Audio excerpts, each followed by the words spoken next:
Greetings from Dr. Sean Deneen and myself, and welcome to Things You Don't Know, the podcast that explores little-known facts about famous people and events, little-known people and events and the impact that they've had, explodes historic myths, and sometimes just entertains with trivia from history. This is a particularly exciting episode for Dr. Deneen and myself, both because of the subject matter and because the episode marked the beginning of the journey of these podcasts and a new way of discovering history. Dr. Deneen has an encyclopedic knowledge of history. My degrees are in psychology and music, so when we explore things together, we hopefully are able to present more than names and dates, but the underlying stories of the real people involved. We believe that it is important to present data, but that's not enough. Most of our podcasts include voice acting of important events, possible conversations, and some conjectures about background. I like to call this approach to historic research as boots on the ground history. This episode started when Dr. Deneen and I decided we wanted to look at something or someone that hadn't been written about over and over. We believe that history is made every day by famous and little-known people. He came up with a number of really good ideas, but I really wanted to discover something neither of us knew much about.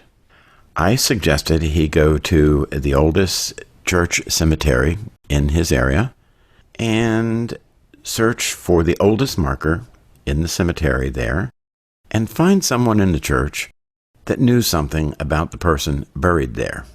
He struck gold and found someone who is a hero of the Revolutionary War, a successful crusader for persons of African descent, and a man that I had never heard anything about.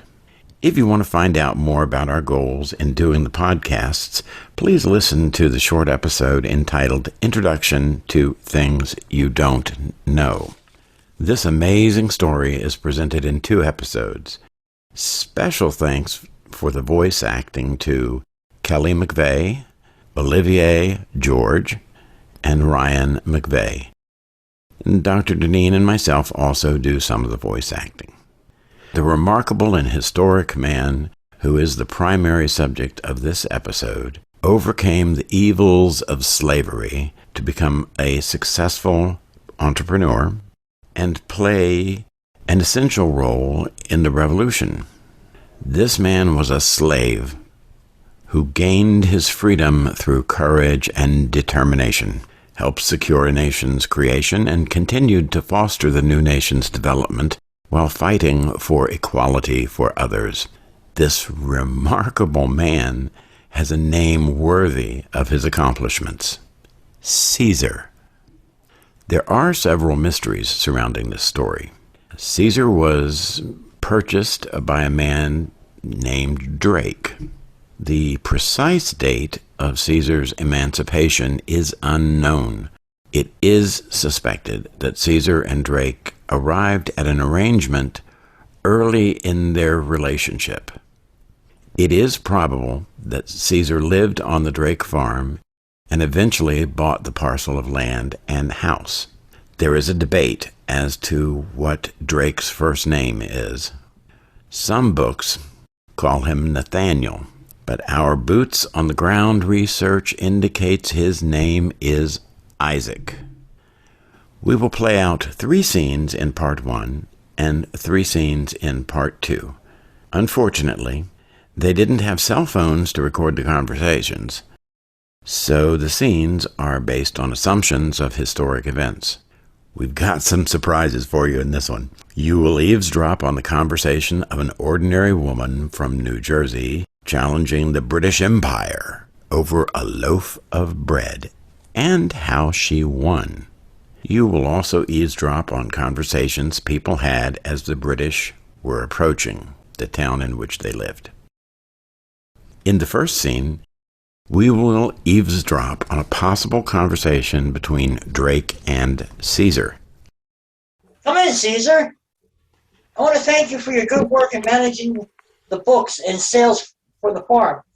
Where did you learn how to do those things and to juggle so many tasks simultaneously?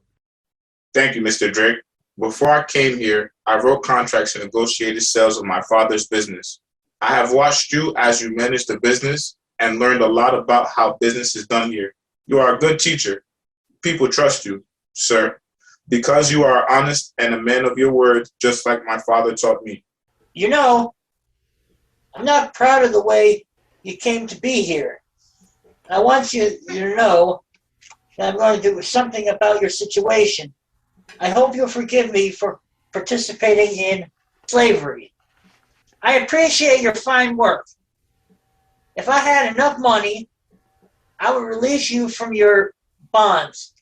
But please know that I will do the best I can to do the right thing as soon as possible. I have been thinking about an idea to earn my own money and at the same time increase the farm's income. I want to start my provisioners of my own. I have some thoughts about the farm here too. In Gambia, we used an upside down cone to dribble water, our seeds, and other things. If we mounted a little wagon and seeds behind the plow, we could plant at the same time we plow, and that might give our people more time to do other things. If they could work efficiently, the farm would produce more. If we had fewer people having to deal with planning, we could train people to do smithing, and perhaps we could produce our own dye rather than having someone else make the dye. We might also be able to grind our own rice flour, for which we could charge a reasonable amount. We might... By George, you're right. Make that happen. Now wait a moment.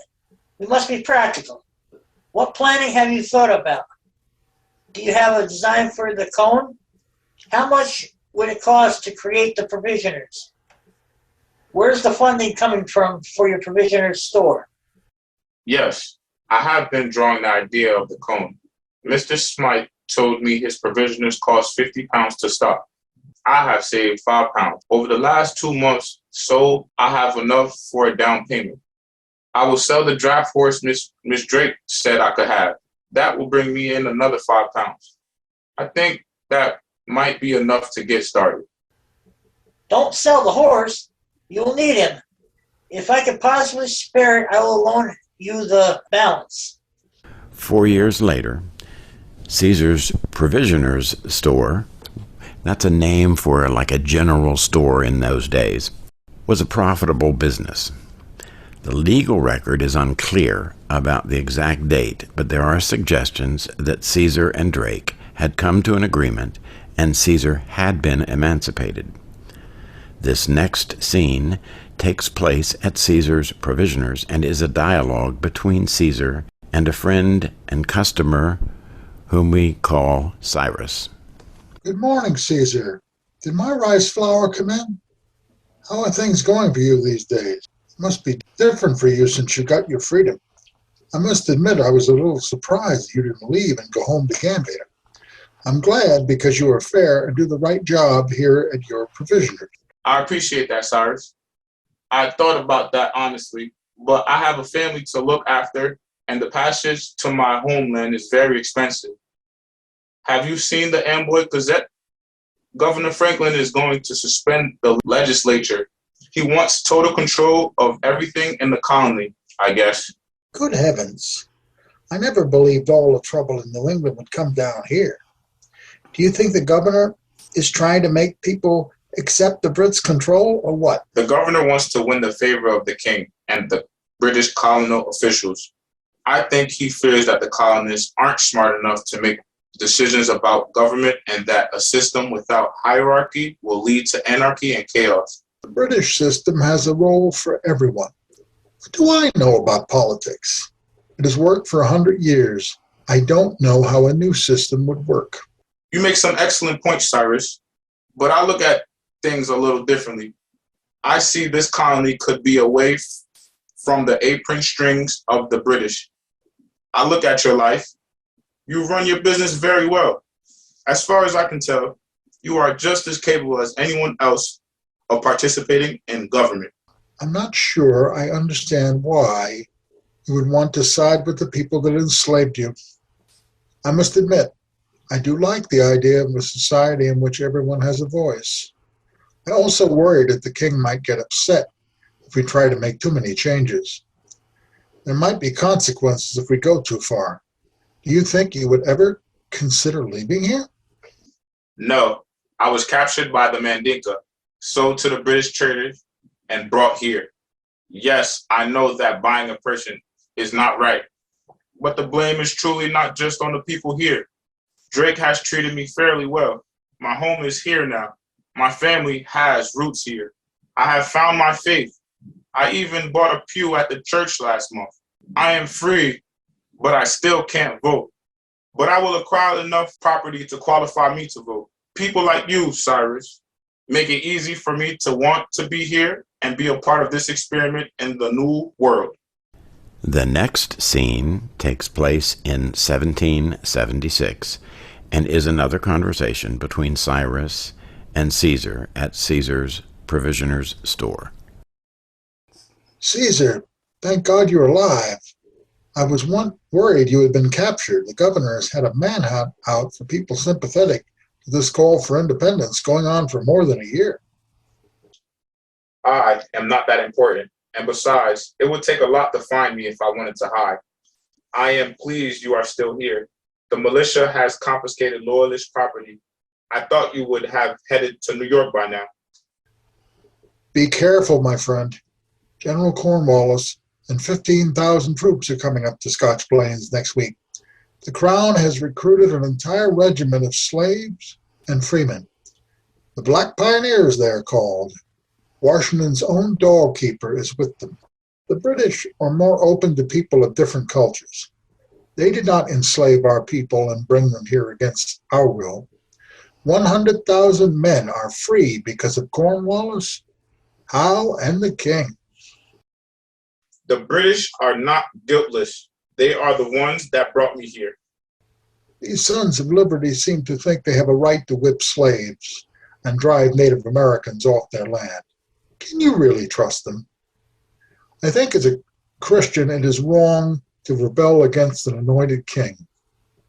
There has to be a way to create a better nation within the structure that's already here. You are gambling on a handful of farmers and shopkeepers against the most organized army on earth. I want to possess rights as rights, not as privileges which can be taken away anytime the king or his lords see fit. I may not be accorded as equal to white men entirely, but I can vote now. I own a home and a business. In Britain, I would be a pampered servant at best. I hope to have more than that here. I respect your ideas, even though we disagree. I just hope and pray that we and our brethren can survive the Holocaust that is probably going to descend upon us. This is my hope also. Nothing good ever comes out of war, but perhaps having shown our mettle on the field of battle, we can persuade whoever triumphs here that slavery is an outmoded and immoral way of dealing with human beings. Go well, my friend. All right. Well, this marks the end of the first section of the adventures of Caesar and his heroism.